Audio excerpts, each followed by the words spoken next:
How to change the resolution of an image in Adobe Photoshop.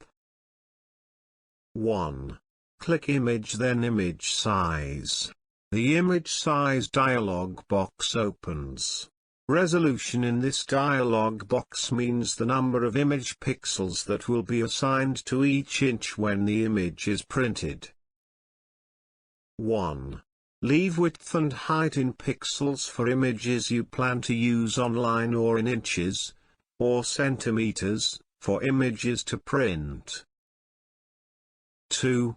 Deselect Resample to preserve the original number of image pixels. 3. In the resolution field, set the number of pixels per inch to 300 for printing to a typical desktop inkjet printer. This changes the number of inches, or centimeters, in the width and height fields. 4. Click OK. Done. Thanks for watching. Remember to subscribe, like and share.